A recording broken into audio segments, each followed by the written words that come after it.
الحمد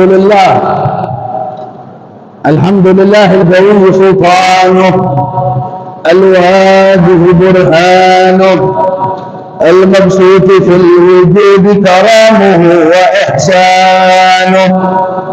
وأشهد أن لا إله إلا الله وحده لا شريك له، وأشهد أن سيدنا محمدا عبده ورسوله.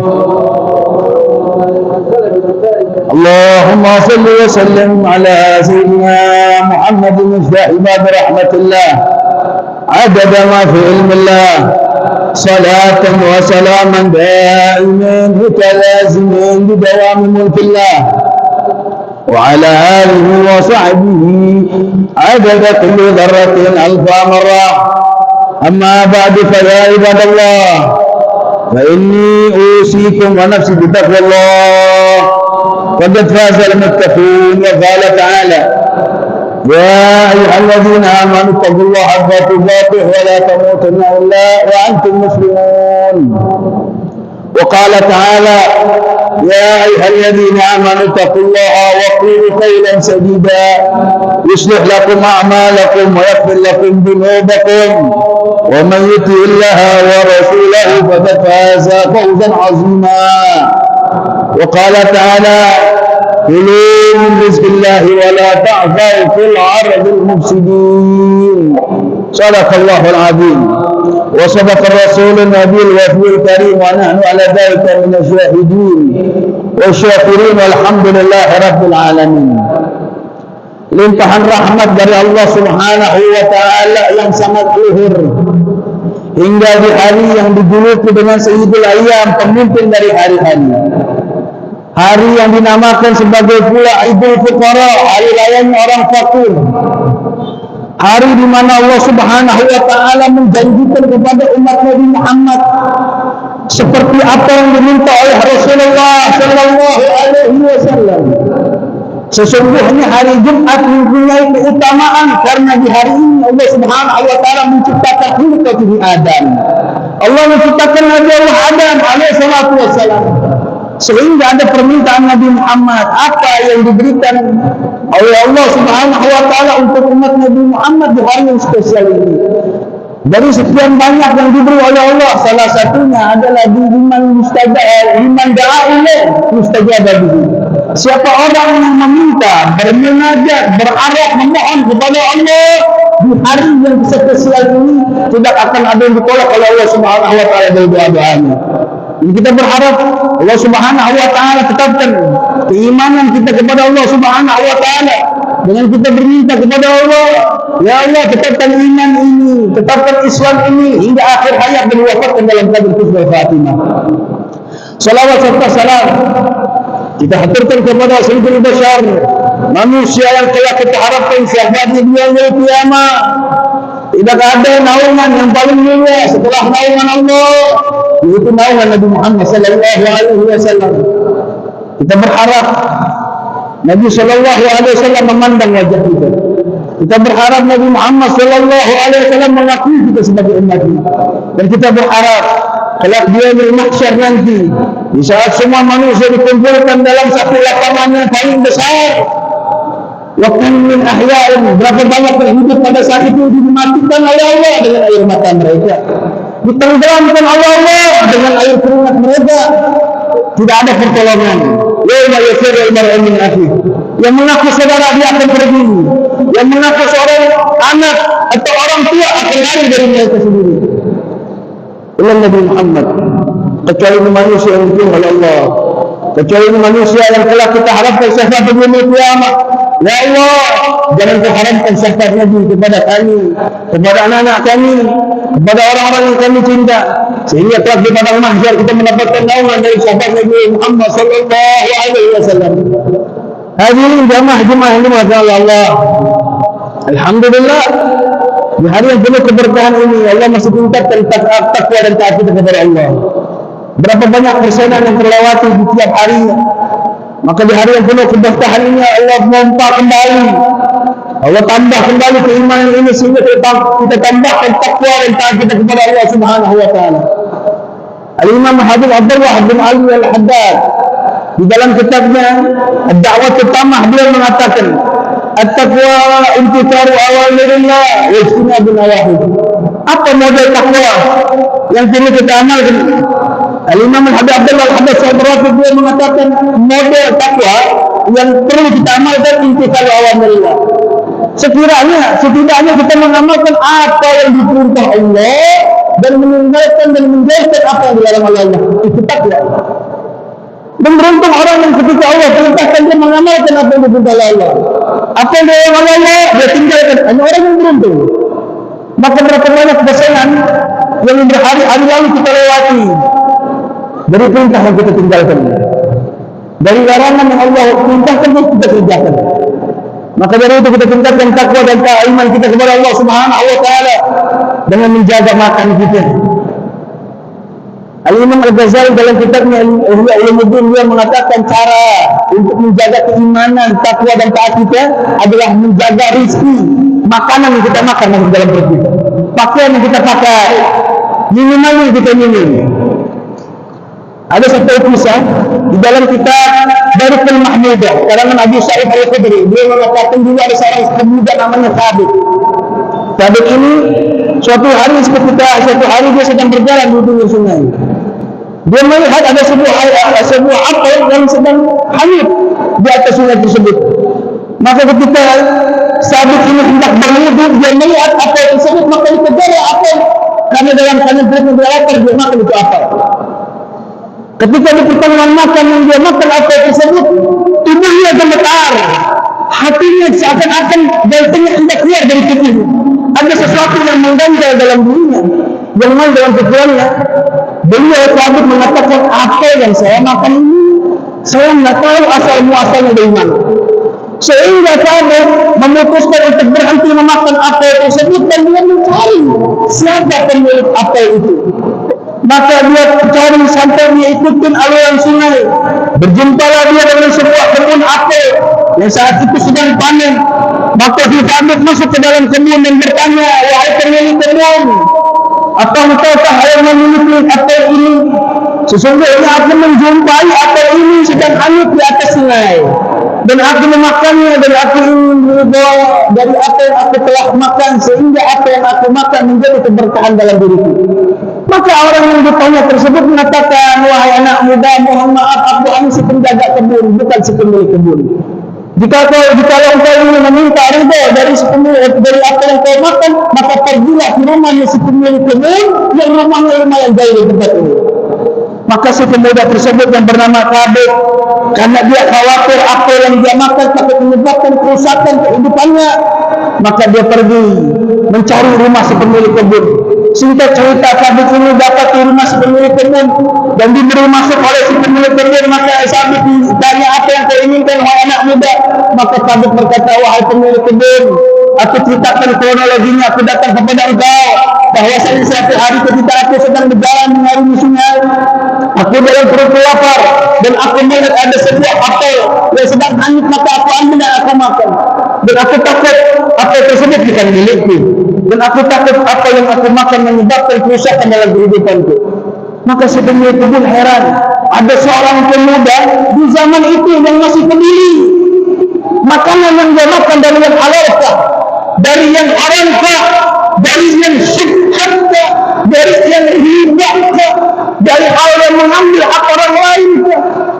Maka si pemilik kebun terkagum dengan keimanan ketaatan si pemuda tersebut, dengan berkata dalam pikirannya, aku akan tes keimananmu dengan satu syarat, akan aku berikan ridho apa yang kau makan.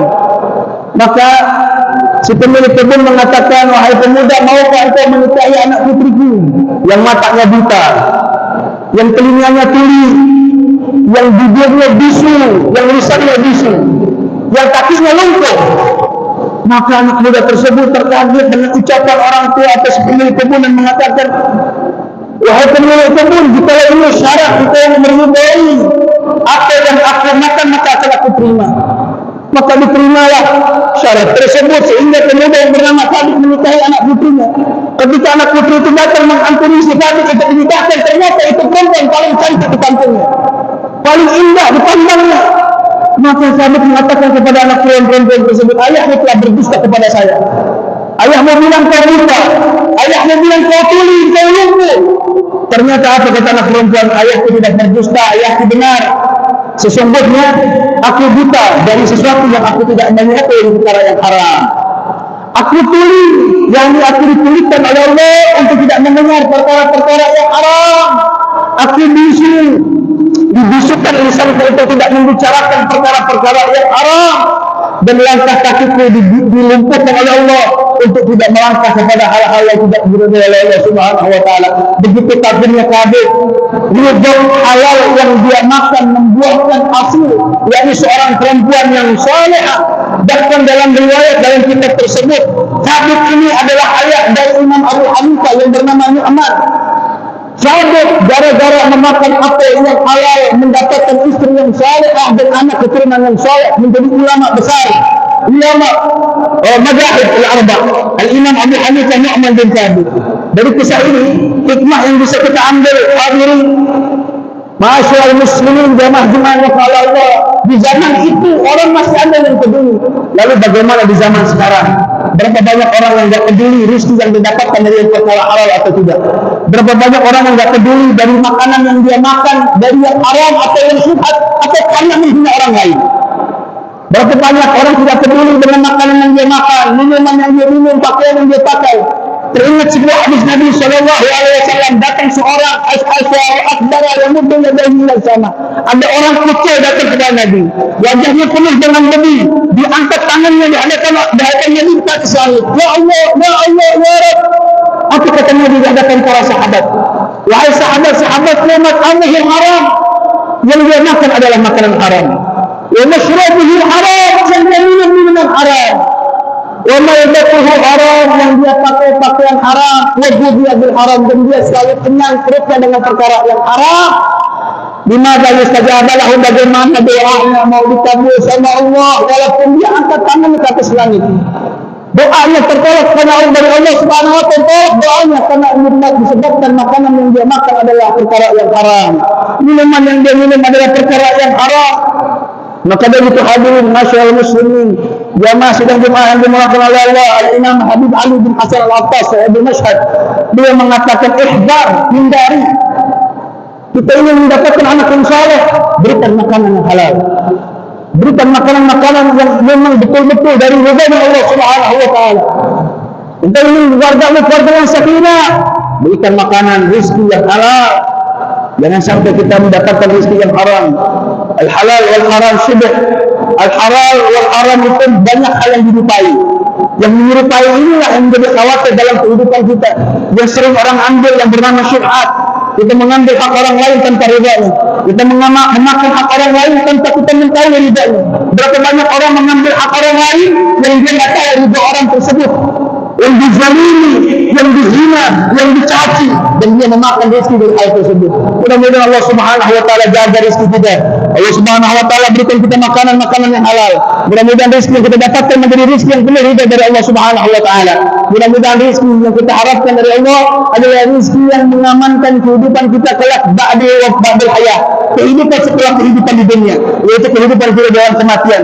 Mudah-mudahan Allah Subhanahu wa taala jaga dan lindungi anak-anak kita, keluarga kita dari makanan-makanan yang haram, dari minuman-minuman yang haram, dari hal-hal yang tidak diridhai oleh Allah Subhanahu wa taala, sehingga doa-doa kita dikabul oleh Allah, dan Allah Subhanahu wa taala memandang kita dengan ilmu inayah, dengan pandangan pertolongan dari Allah Subhanahu wa taala. Barakallahu li wa lakum fil Qur'anil Karim wa nafa'ani wa iyyakum bima fihi min al-ayat wa dhikril hakim aqulu qawli hadha wa astaghfirullah al-azim fastaghfiruhu innahu huwal ghafurur rahim.